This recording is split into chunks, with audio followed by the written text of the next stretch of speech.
Olá pessoal, tudo bem? Meu nome é Fran Carniel e hoje nós vamos falar sobre referencial teórico, tá? Para que você possa assistir os outros vídeos desse curso, é só acessar o site que está aqui no link de descrição e então vamos falar sobre isso, né? Eu sei que é um assunto que muita gente pergunta aqui no canal, é bem específico e eu resolvi chamar um amigo meu para falar sobre isso. Então, vou chamar hoje o professor Faustino, ele é graduado em História pelo Centro Universitário Barão de Mauá, em Geografia pela Universidade de Franca, mestre em Educação pela Faculdade de Filosofia, Ciências e Letras de Ribeirão Preto, a USP, para quem não conhece, e doutorando da mesma instituição. Ele é professor do Centro Universitário Barão de Mauá e é membro do grupo de estudos ELO, né, o grupo de estudos da localidade, também na Universidade de São Paulo. E, além de tudo isso, é professor de Educação Básica 2 no estado de São Paulo. E, além de toda essa apresentação, Faustino, eu preciso falar. O Faustino foi o meu orientador na Barão de Mauá, o meu primeiro orientador, que foi do curso de História, e eu fui a primeira orientanda dele. Não é, professor? Isso mesmo, Fran. Você é um orgulho para mim. Obrigado pelo convite. A Fran foi a minha primeira banca em que eu era o presidente da banca, né? Ou seja, o trabalho ali defendido tinha sido orientado por mim, foi o da Fran. E ela me deu muita sorte, sorte entre aspas, né? A Fran é muito competente, é um orgulho para mim. Simplesmente ela tirou 10, até porque ela fez realmente um excelente trabalho. Foi uma banca excelente, uma banca de altíssimo nível, com duas professoras muito queridas nossas, e que Sim, tem muita sim. leitura, muita competência, rigor. E a Fran tirou simplesmente 10. Então, Ai, assim, foi comecei com o pé mal. direito, não podia ser melhor parceria.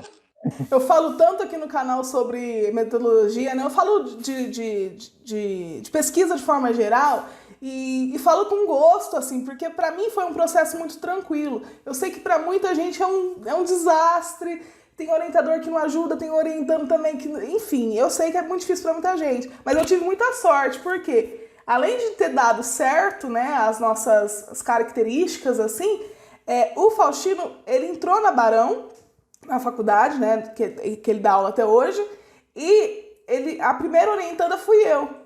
Então, assim, eu poderia ter acertado muito ou errado muito, assim como ele também, né? Porque talvez poderia não ter dado certo, você não tinha tanta experiência na época ainda em orientação, e eu também não tinha, né? Então, deu muito certo. Eu era muito chata, gente, eu marcava reunião toda quinta-feira, adorava, fazia questão. E tem um caderninho. Você acredita que esses dias eu tava arrumando, eu me mudei, né? E eu tava arrumando as minhas coisas. Eu achei meu caderninho de orientação, que eu tinha um caderninho, com as anotações. Acho que eu joguei fora. Se eu achar, eu te mostro. Anotar isso, porque eu sou bem assim, metódica, né? Mas isso é uma característica de cada um. Não quer dizer que funcione pra você, tá, gente? Mas uma dica aí, né, pra quem quiser ter um caderninho de orientação.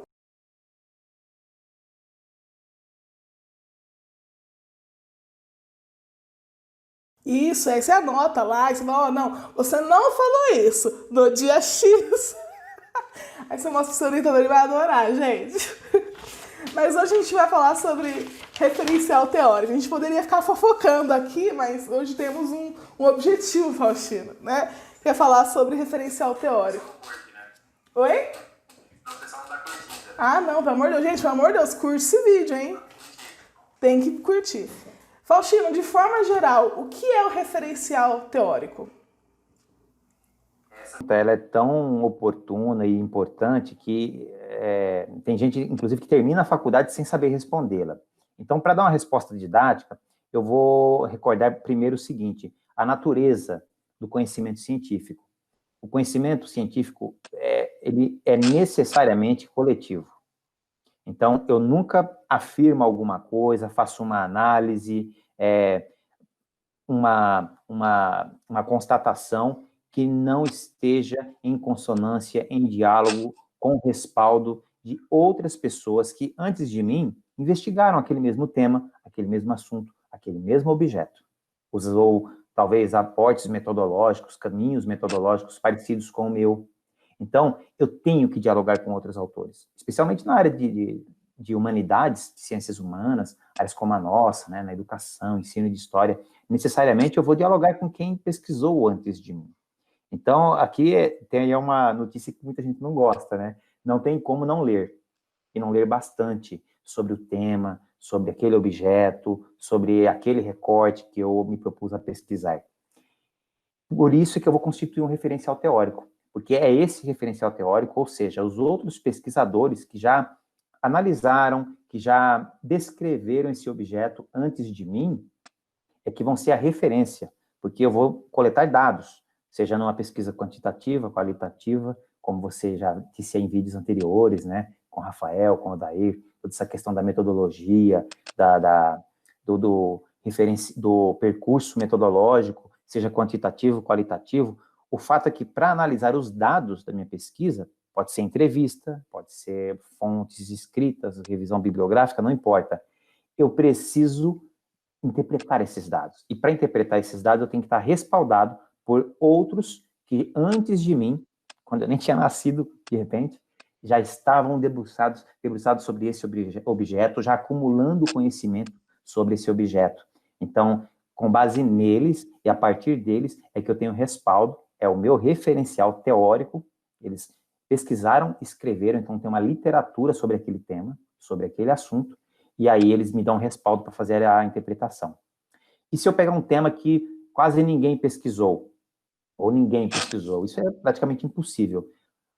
Mesmo assim, eu ainda terei que ler, e terei como referencial teórico, autores, pesquisadores, que investigaram temas, objetos próximos ao meu tema, ao meu recorte. Então, nunca eu posso construir conhecimento científico a partir do nada, a partir do zero. Eu sempre dialogo com alguém que veio antes. Esse que veio antes é o meu referencial teórico. Isso, e é importante também, uma das suas falas, né, que eu quero destacar nesse momento, é o fato de que, para além da leitura, né, que é extremamente importante, nesse momento, gente, assim, a leitura é o pilar do seu trabalho, e como você vai fazer essa leitura é muito particular, né. Na época, eu vou até citar isso aqui, até porque eu tô com o meu ex-orientador. Na época eu trabalhava, então o que eu fazia? Eu pegava um ônibus, né? Eu pegava ônibus para ir para a faculdade ou para casa lendo. Eu tenho habilidade, né, de ler em ônibus. Tem gente que não consegue, tem gente que passa mal, mas é compreensível. Mas assim, nesses tempos, às vezes, nesses tempos ósseos, assim, dá uma lida, né? Grifar, é muito importante grifar o texto, gente, anotar, não entendeu? Leva para o seu orientador. E aí, então, usar tempos livres, não tirar tempo do seu lazer, tá, gente? Mas tempos livres para leitura. Porque é o pilar do seu trabalho, né? Para além da metodologia, do caminho metodológico, o referencial teórico. E essa leitura consolidada é pilar do seu trabalho. E um outro ponto também que você falou, que eu acho que é importante, é você gostar do que você está pesquisando, né? É claro que talvez você aprenda a gostar do seu tema, né? Mas não adianta você gosta de, por exemplo, eu vou dar um exemplo meu. Eu gosto da área de educação e eu faço um trabalho sobre história antiga que dialogue com algo que não tem nada a ver com o meu tema, sabe? Então, assim, quando você for já escolher o seu orientador, escolher o tema, pense em coisas que você goste, porque aquilo ali vai ser de 6 meses a 1 ano com você, né? No caso da monografia. Isso. E aí, professor, eu queria perguntar, né? Claro, a gente entendeu o que é o referencial teórico, mas pensando na prática, assim, né? Então, eu tenho lá meu trabalho e tudo mais. Quais são os passos que eu devo fazer para construir o meu referencial teórico? Essa também é uma excelente pergunta, até porque não tem uma resposta única, uma receita, né? Mas o que é típico, e aí você vai adaptando para cada caso, dependendo da área da pesquisa, do objeto, etc. Como a gente já disse, né? A primeira coisa, eu tenho que ler autores da área. De repente eu pego um tema que tem, sei lá, zilhões de autores de pesquisas que já foram feitas na área. Tipo, café e ferrovia em Ribeirão Preto, né? Uma coisa bem íntima nossa, assim, da nossa área, né? Típica da nossa área. Você tem pilhas e pilhas de monografias, de dissertações, de teses. Aí vem o trabalho de selecionar, né? Se tiver poucos trabalhos, aí a questão não é ficar procurando tanto, é ver onde é que estão esses poucos trabalhos e lê-los. Então o primeiro passo é esse, é fazer uma seleção de trabalhos, os mais relevantes. Nisso o orientador tem um papel importante de ajudar o orientando, dizer, olha, autor A e B Você não pode deixar de ler. Depois você escolhe um C e um D do que você preferir, que você se identifique mais. Mas o A e o B eu faço questão, enfim. Então, primeira coisa é ler as referências mais importantes daquele tema, daquele assunto, sobre aquele objeto. E aí eu vou sistematizando essas leituras. É um pouco do jeito que você falou, eu vou escrevendo, anotando, fichando, de acordo com a relevância e como trabalha cada autor, né? Porque às vezes a linha metodológica que cada um desses autores usa, né? A filiação historiográfica, por exemplo, ou filosófica, é em desacordo com aquela que eu vou adotar. Mesmo assim eu vou ler, só que eu vou fazer essa observação, esse cuidado e comparar com outro autor que tem uma outra filiação filosófica, historiográfica, enfim. Então, sempre é com atenção para aquilo que o orientador aponta, fazer as leituras, sistematizar essas leituras para ver como que elas vão contribuir depois, lá na frente, no último capítulo da minha monografia, para fazer as análises. Basicamente é isso, porque não é tudo dos autores que já estudaram aquele assunto que vai me servir. Então, saber o que eu vou aproveitar deles é um trabalho de seleção. Por isso que eu digo que não tem uma fórmula pronta e acabada, né? E nesse sentido, o diálogo com o orientador é importante. Mas veja, para você conseguir fazer esse diálogo com o orientador, você precisa ter lido os autores que ele te indicou. Sim, gente, tem que ler, porque senão não fica claro onde você quer chegar e o seu orientador também não tem como te ajudar, porque você não leu, né? Então, assim, a leitura é primordial no referencial teórico, assim como todo trabalho, né? Na metodologia também é importante você ler sobre metodologia, mas o referencial teórico, amigo, você vai ter que ler. E assim, uma das dicas, a gente vai fazer um vídeo aqui sobre levantamento bibliográfico, tá, pessoal? É um dos próximos vídeos aí do canal, mas você ler, assim, uma dica que eu dou, e eu falei a mesma coisa, né? Os outros professores falaram a mesma coisa, que é ler artigos científicos, né? Ou como você falou, monografias, teses e dissertações, né?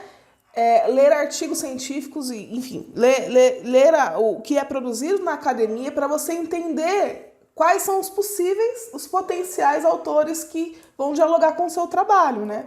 Isso, porque inclusive são essas leituras todas que você acabou de descrever que vão nos indicar as melhores perguntas a serem feitas pela nossa pesquisa, onde é que tem lacunas que podem ser preenchidas. A gente costuma dizer que o conhecimento científico é um grande paredão, né? E a gente vai lá e coloca o nosso tijolinho, né? Mas para eu saber que paredão é esse, como que ele é, quais são as dimensões, as medidas dele e onde é que tem lacunas a serem preenchidas e que eu posso ir lá com a minha pesquisa e preencher, eu só consigo saber disso depois de ter lido. Por isso que o trabalho de construção de um referencial teórico é básico. Isso. E acho que a gente até meio que falou sobre isso, né? Mas assim, quais são os possíveis erros que podem acontecer no referencial teórico, né? Digo assim, quais são os erros mais, assim, até porque você já orienta hoje muito mais alunos, né? Já faz um tempo já que eu saí da faculdade.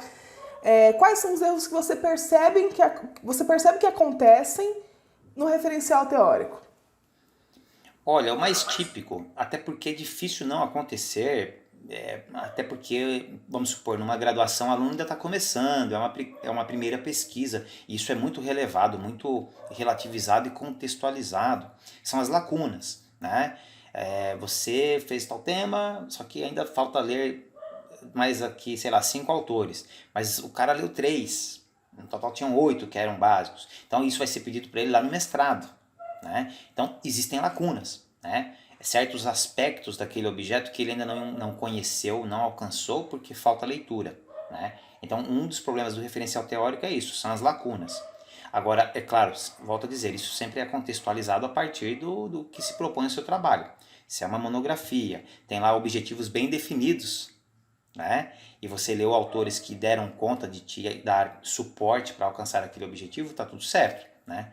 O duro, e aí sim, quando é um erro, vamos supor, como você colocou, é quando eu não li algum autor que era fundamental para ter lido para aquele contexto, para atingir aquele objetivo, né? Aí já é um pouco mais grave. E quando você cita o autor e não leu o autor. né? Nossa, aí, inclusive, isso assim, geralmente não passa pelo orientador. O orientador já vai barrar, porque ele vai perceber. Porque aí você não dá conta, né, de articular nas análises, articular o seu objeto analisado com o referencial teórico. Porque você ouviu falar das ideias do autor meio por cima, ali aí uma resenha, né? Você precisa de ter a leitura realmente, não vou dizer muito profunda, mas tem que ter uma leitura minimamente que entenda no global o pensamento daquele autor. Eu tenho um vídeo no meu canal que é explicando como fazer a PUD, né? Que é quando você pega uma citação de um autor dentro de outro texto. E aí eu fiz esse vídeo no intuito de ensinar como que faz isso, mas eu ainda falo no vídeo que o ideal é que você busque o texto, né? Se você tiver a possibilidade, o texto original, né? Então isso acontece muito, gente.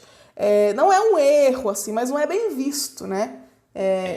Principalmente se esse trecho, essa ideia, esse conceito do autor aí que você não leu é uma ideia muito fundamental para o seu trabalho, para o seu tema. Precisa ir lá no original, né? Ainda mais se esse autor lá original, ele é um cara que tem peso nesse assunto, nesse tema. Pega mal, entendeu? Agora é claro, se é uma coisa ali meio paralela e tal, beleza, até vai lá. Né? Você leu um que é mais importante do que ele e foi onde você encontrou esse autor que você está fazendo o APUD, aí tudo bem, né? Mas aí o contrário pega mal, porque você não leu o cara que é a referência.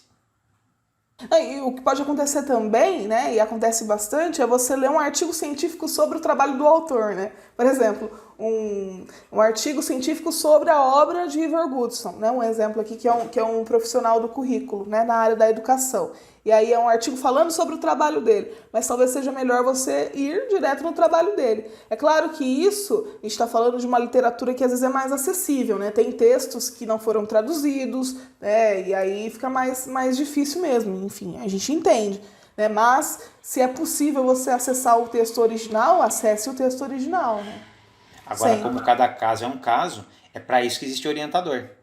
E é necessário, então, um diálogo, orientador orientando, para decidir se o autor X ou Y precisa mesmo ser lido, eu estou aqui com pouco tempo, prazo para entregar. Então, existe tudo isso, né? Todo um contexto. E aí você, com o seu orientador, vai decidir, né? Porque realmente não dá para ler tudo. Tem isso também, viu, gente? Ninguém precisa ficar com peso na consciência de que, eu não li tudo. Calma, porque ninguém consegue ler tudo, tá? Nem doutores já leram tudo. Então, a gente faz seleção. E essa seleção precisa ser criteriosa.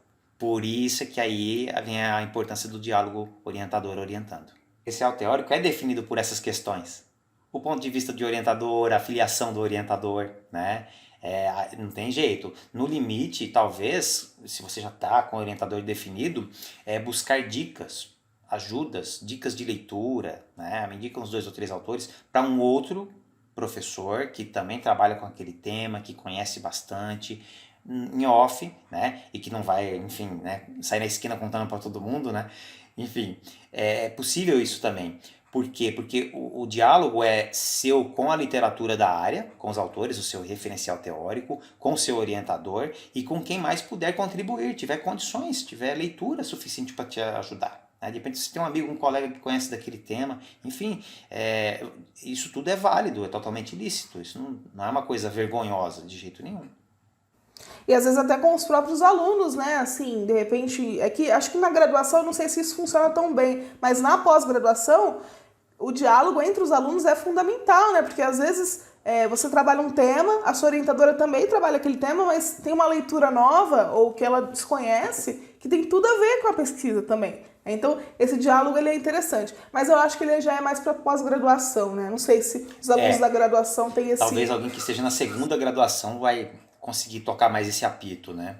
Mas enfim, o fato é isso, é que você tem que estar com o radar ligado, em diálogo constante, porque é isso, o referencial teórico não tem uma receita, né? Ela é construída nisso, no diálogo, e são opções de selecionar esse ou aquele autor. Perfeito. E Faustino, a última pergunta, e aí depois, na verdade é a penúltima, porque eu quero te fazer uma pergunta depois, que eu não deixei no script. Você acha que é possível fazer um trabalho acadêmico, né, uma monografia, acho que todo trabalho acadêmico, assim, né, da graduação, sem um referencial teórico consolidado? Olha, não consigo imaginar. Eu diria que é impossível.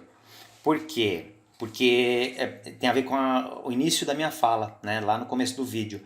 Como o conhecimento científico ele é construído em coletividade, em diálogo com outros autores, pesquisadores que se debruçaram sobre aquele objeto antes, e sempre um vem depois do outro completando aquilo que já foi pesquisado, mesmo que discorde, mesmo que desconstrua, acha uma fonte nova e desconstrua o trabalho anterior, está em diálogo. Concordar, aliás, dialogar com o autor anterior ou os autores anteriores não quer dizer concordar com eles, chancelar o que eles já disseram. Pode ser exatamente o contrário. Eu vou ler os caras e vou lá e desmancho o que eles construíram. Claro que numa monografia, né, num TCC, numa graduação, isso é raríssimo, no mínimo, né? Mas ainda assim é diálogo, se houver uma desconstrução. Agora, sem referencial teórico, ou seja, sem eu ter outros autores com quem eu dialogue, eu não tenho como legitimar esse trabalho. Como nós estamos falando de áreas, na área de humanidades, onde você não faz comprovações, constatações, eu não vou medir as coisas em laboratório, medir algumas variáveis e poder trazer isso em tabelas e provar que o experimento, né, me levou a tal conclusão.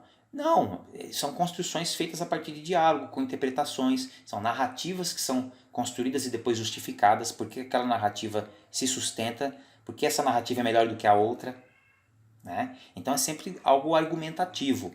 Ora, se eu faço isso sozinho, né? Se eu não estou amparado por ninguém, ninguém nunca disse isso, eu sou o primeiro que estou dizendo porque eu sou o gênio, né? O Espírito Santo me revelou.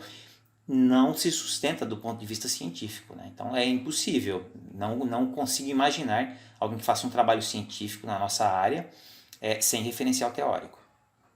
Sim, até mesmo com dados, né? Você falou, nem se num laboratório com dados que aí, né, a partir da metodologia quantitativa, por exemplo, você só vai ter os dados, você não vai ter a discussão, né, que é tão importante de um trabalho científico.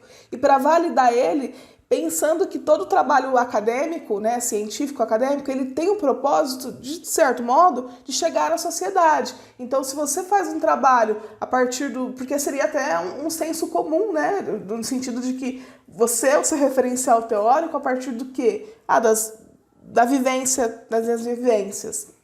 Pois e aí como que eu justifico a generalização da minha experiência para ser algo universal, para valer para todas aquelas situações semelhantes, todas as situações semelhantes a que eu vivi, né? Então não dá para justificar, exatamente porque não é uma ciência experimental, né? Eu não faço um experimento e provo a minha tese, né? É construída no diálogo, na justificativa de que essa narrativa é melhor do que aquela outra, que essa interpretação é mais coerente com as fontes que foram encontradas do que aquela outra, e isso vai sendo construído num coletivo. Por isso que os meus pares na academia, ao confrontar as diversas narrativas, e todo mundo ali conhece várias narrativas, né, sobre aquele assunto, é que vai conseguir chancelar, dizer, não, realmente essa hipótese que você levantou, ela é válida. Ela contribui para a construção do conhecimento. Essa narrativa que você oferece, essa análise que você trouxe, ela contribui. Ela não é a única, talvez nem seja a melhor, só que ela contribui, ela é válida.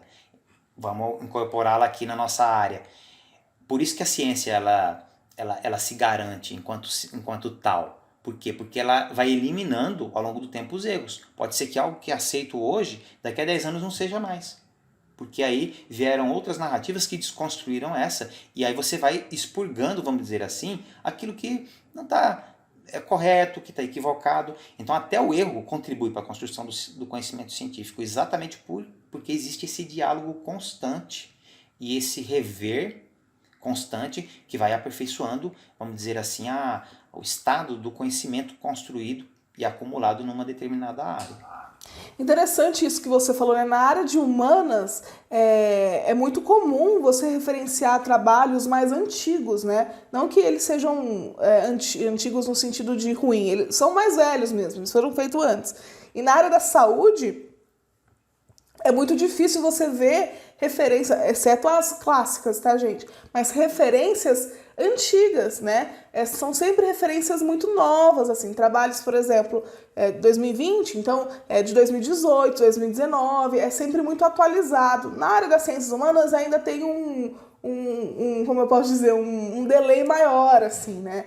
Mas são áreas diferentes, são pesquisas diferentes, né? Mas é interessante Objetos também. diferentes, né? Realmente. Você falou, eu não tinha pensado nisso, né? A área da saúde, ela é muito impactada pela tecnologia, né? Imagina, quem vai no dentista, por exemplo, sabe disso, né? Consultório de dentista 10 anos atrás, 15 anos atrás, era totalmente diferente do que é hoje, né? Então, quer dizer, a área da saúde, ela é muito impactada pela tecnologia, né? Ela é uma área experimental, né? É diferente da nossa. Exato. E é muito interessante isso, gente. Então, assim, ó, as dicas que a gente deu aqui, né, é na ideia de facilitar o trabalho de vocês, né, pensando em como organizar esse trabalho, esse referencial teórico. Então, assim, eu acho que daqui, Faustino, uma dica que a gente precisa falar é leia muito, né? Acho que esse é o principal. Leitura, porque a partir da leitura você vai conseguir entender o ponto de vista dos autores que você vai dialogar, entender como funciona a estrutura de um trabalho acadêmico, né? Principalmente se você lê muitos trabalhos acadêmicos, você começa a pescar. Ah, é assim, assim, assim, assim, assim. E também de ter uma boa arguição, né? De ter uma boa... um bom montante, diremos assim, um bom montante para sua arguição dentro de um trabalho acadêmico fazer sentido. Porque, assim, refutar a gente pode, né? Olha, não é bem assim, de acordo com tal autor é assim. Só que aí, para isso, a gente tem que ter muita leitura, né? Tem que ter bastante... Tem que engrossar bastante esse feijão, diremos assim, né? Isso. Adquire vocabulário específico daquela área, né? E para ninguém ficar desesperado, né? Porque agora o pessoal deve estar com o coração, vou ter que ler muito e tal. Calma. Talvez o que te desespera não seja ter que ler tanto. Talvez o que mais te dê desespero e fala, meu Deus do céu, não vou dar conta, é que você ainda não aprendeu técnicas de leitura, né? Então você não precisa pegar um monte de livro de 200 páginas e sair dentro da primeira à última. Não é isso que a gente está dizendo aqui. É uma seleção. Tem livro que eu vou ler um capítulo, por exemplo. Entende? Então são seleções. Mas, Faustino, como é que eu faço isso? Bom, tem todo um caminho a se percorrer, né? Tem as disciplinas de metodologia que ensinam um pouco disso. Então você pega um livro, você olha o sumário, por exemplo. Pode ser que ali, aí pelo sumário, você vai ver que tem o capítulo 3 que tem tudo a ver com o seu trabalho. Os outros capítulos tem a ver, tem. Quando eu tiver tempo eu vou ler, mas é depois, porque agora o bicho está pegando. Porque eu tenho outras 20 obras para dar uma olhada. E vou o quê? Olhar sumário, né? Se é um trabalho acadêmico, um artigo, eu leio resumo, vejo palavras-chave, então eu vou selecionando. Tá? Não é que você vai ter que sair lendo tudo que já foi escrito na área, não, pelo amor de Deus, né? Mas você vai fazendo uma seleção, e aí, como a Fran disse, aí você desce o cabelo, você vai pegar aquilo que realmente é incontornável, que é fundamental. Esse você vai ler no capricho, vai fichar aquele conceito que é fundamental, você vai escrever no espelho do banheiro, enfim, você vai se tornar íntimo daquele objeto e daquele referencial. Exatamente. Então, assim, gente, saber selecionar. Vou até fazer um vídeo sobre isso, viu, Faustino? De como fazer essa capitalização aí, essa leitura mais sistematizada. Porque, de fato, é isso, né? Acho que eu nunca fiz um vídeo sobre isso, porque pra mim é muito óbvio. Não no sentido de que eu sei tudo. Não, é porque é automático, né? A gente já faz assim. Então, é claro que com o tempo você acaba lendo o livro inteiro, né? Porque você vai fazer uma pesquisa sobre tal coisa, aí um capítulo, aí depois outro, aí você matou o livro, entendeu? Isso. Aquele livro que você leu um capítulo na graduação, no mestrado você termina de ler ele inteiro, se você vai no mesmo tema, por exemplo. Exatamente. E eu tenho um vídeo aqui no canal já sobre fichamento, tá, pessoal? Fichamento acho que tem uns 5 vídeos sobre como fazer. Fichamento manual, fichamento digitado, fichamento de transcrição textual, porque tem vários tipos de fichamento. Vou deixar todos os links aqui. E para finalizar o nosso papo, Faustino, eu queria perguntar para você quais... assim, é claro que a gente tem a nossa área, né, da área da humanidades e tudo mais, então a gente sempre tende para um lado. Mas assim, um livro que fala assim, nossa, esse livro, para quem quer fazer um referencial teórico bom, eu acho que tem que ler esse livro, de como fazer esse referencial teórico. Você tem alguma leitura obrigatória nesse sentido? Que eu indique? Oi? Um livro que eu indique É para... um livro, um vídeo. Bom, eu indico o canal da Fran, né? De Ah, cara, sem dúvida. Agora, o referencial teórico depende muito do tema, né? Eu, por exemplo, ultimamente eu tenho indicado para os meus alunos, não só orientandos, alunos em geral, se for, por exemplo, na área do ensino de história, leia Hyssen, tá? Depois a Fran vai colocar aí nas indicações e links, etc., do vídeo. Jörn Hyssen é um historiador alemão que trabalha com o campo do ensino da história, tem um conceito-chave dele, pelo menos, que é o de consciência histórica, mas também formação histórica, narrativa histórica, que são conceitos que conseguem dialogar com qualquer tema, qualquer recorte, subtema dentro da área de ensino de história. Seria um referencial teórico que eu indicaria, né? Além de outros clássicos aqui do Brasil, né? Circe Bittencourt, Selva Guimarães, né? Na área de ensino de história. Né? E tem tantos outros em diversas áreas, né? Eu gosto muito da Lana Cavalcante, para quem vai para a área da geografia escolar, né? Além da Ponte Usca, por exemplo, né? São autoras que eu acho assim maravilhosas.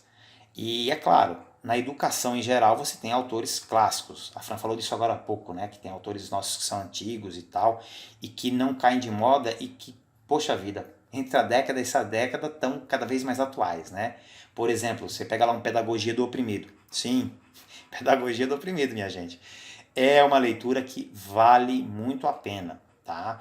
Tem documentários, tem um do Sesc que foi lançado recentemente sobre Paulo Freire, a vida e a trajetória dele. Então são leituras e trajetórias e contribuições, conceitos que são da área, por exemplo, da educação, que eles são praticamente atemporais, tá? Até provem o contrário, né? Até que o tempo prove o contrário, mas até aqui nós podemos dizer que são atemporais. São muito atuais e podem ser usados em diversos trabalhos, em diversos temas e subtemas.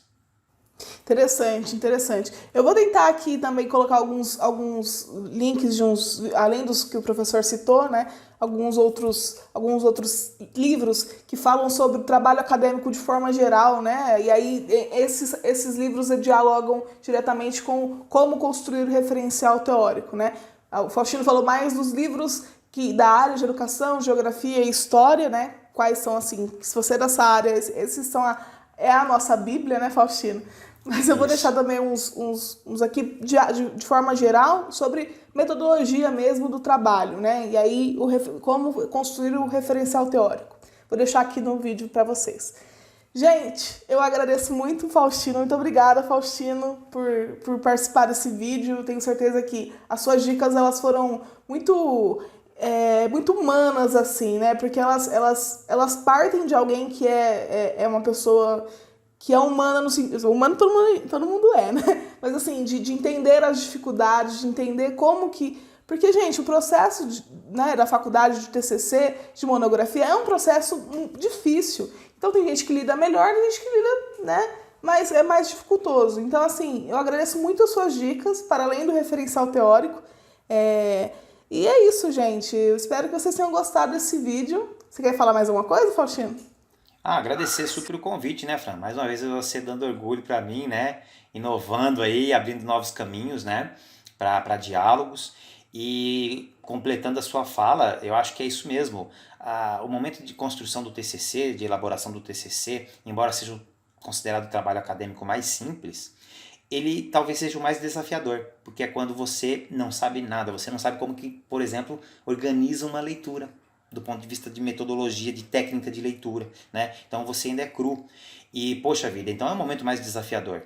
Depois, essa é a boa notícia, tá, para vocês. Depois vem a especialização, mestrado, doutorado, já é mais fácil, porque todas essas coisas, como a Fran disse, se tornam óbvias para você. Né? Você já tem um tanto de leitura ali naquele tema, né? Então a coisa engrena com mais tranquilidade. Então eu espero que a gente tenha conseguido contribuir, e tem bastante vídeo aí no canal da Fran, usufruam disso, porque vocês vão passando essa etapa e saindo com o êxito dela, vocês vão ver que vai haver muitas alegrias aí na formação de vocês. Pessoal, muito obrigada novamente. Se inscreva no canal, deixe seu joinha, vai lá no site, vou deixar o site aqui para vocês acessarem. E é isso, beijo e tchau!